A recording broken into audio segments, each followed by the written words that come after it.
Bonjour à tous, Mathias Mouflet, analyste pour XTB. On se retrouve aujourd'hui pour votre Good Morning Market. Et si vous aimez cette vidéo, n'hésitez pas à la liker et à vous abonner et à la partager. On commence avec les statistiques du jour où le CAC 40 stagne à l'ouverture. C'est à peu près vrai pour toutes les entreprises sauf une, Sanofi, qui perd 9% ce matin, notamment après une annonce de phase 3 de son médicament, ce qui devrait normalement être positif, mais a priori ça n'a pas suffi à plaire aux investisseurs. Le DAX 40 lui est en hausse de 0,23% et l'Eurostoxx stagne. Le S&P 500 était hier en hausse de 0,51% et le Nasdaq de 0,79%. Le Nikkei a progressé ce matin de 1,48% alors que le Hang Seng a perdu 1,19% et le CSI 300 a perdu 2,15%.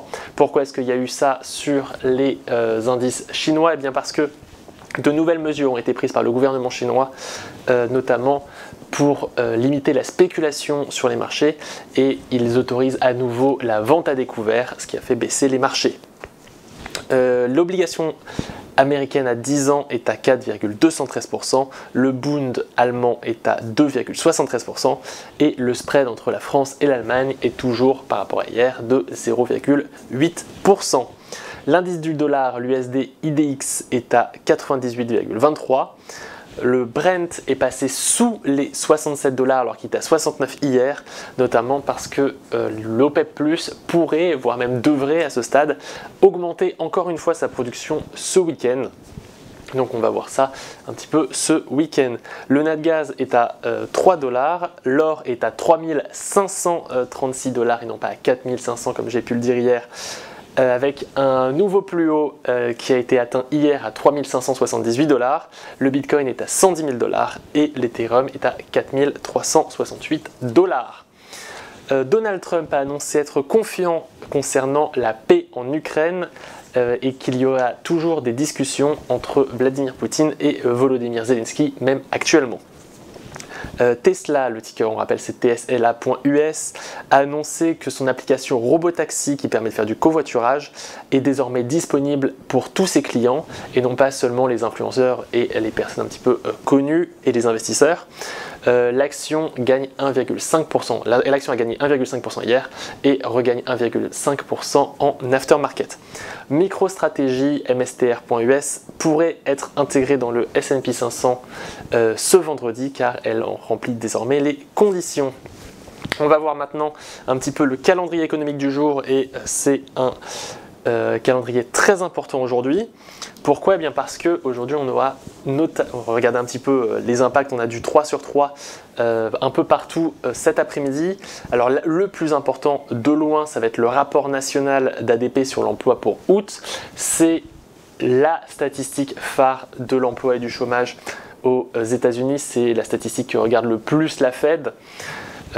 Donc pour rappel, la Fed a un double mandat. Elle doit à la fois limiter le chômage, maximiser l'emploi et limiter l'inflation à 2%.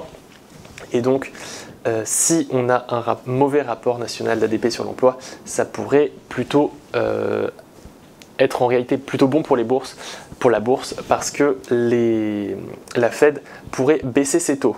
Pour rappel, cet indicateur est tellement suivi par les marchés que c'est après de mauvais résultats sur cet indicateur que Donald Trump a licencié la chef des statistiques.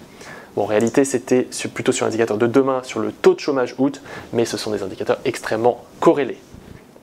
C'est un petit peu de teasing d'ailleurs pour demain, vu que demain il y aura aussi beaucoup d'indicateurs très regardés, le PIB européen et le taux de chômage.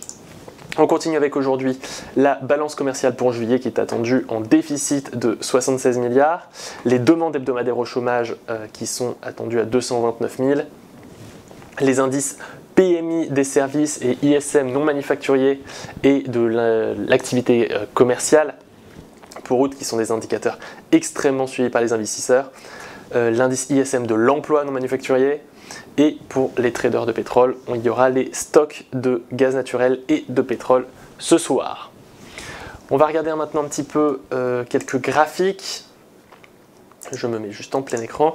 On va commencer avec le S&P 500 pour voir un petit peu ce qui pourrait se passer avec tous ces indicateurs qu'on aura cet après-midi. Donc pour l'instant, le S&P 500 est à peu près en stagnation. On évolue sous cette résistance ici à 6500 avec un support oblique qui ne fait que monter. Mais on est quand même dans une dead cross, on est bloqué par cette moyenne mobile ici à 50 séances. Donc des bons indicateurs cet après-midi pourraient permettre de franchir un petit peu cette limite de la moyenne mobile et d'aller chercher cette résistance. Sinon on pourrait retourner plus d'abord à la moyenne à 10 jours, puis retourner au support oblique. Micro-stratégie, on en parlait, voir un petit peu ce que ça pourrait faire de rentrer dans le S&P 500. Eh bien, micro-stratégie, on aurait bien besoin parce qu'on est dans une tendance franchement baissière. On est vraiment entre cette résistance oblique et ce support oblique complètement baissier. On est dans une dead cross depuis juillet, ici, hein, le 20 juillet à peu près, on est rentré en dead cross et on n'a jamais changé de configuration. On est toujours sous la moyenne mobile à 50 séances et on est repassé sous la moyenne mobile à 10 séances, donc on est vraiment dans une configuration complètement baissière. Si MicroStrategy rentre dans le S&P 500, ça pourrait permettre d'aller chercher la moyenne mobile à 50 séances, voire la résistance oblique. Après, il faudrait la franchir pour vraiment repasser dans une tendance haussière. Sinon, ce serait plutôt direction le support oblique, voire peut-être même repasser en dessous. On finit avec le pétrole, on en parlait.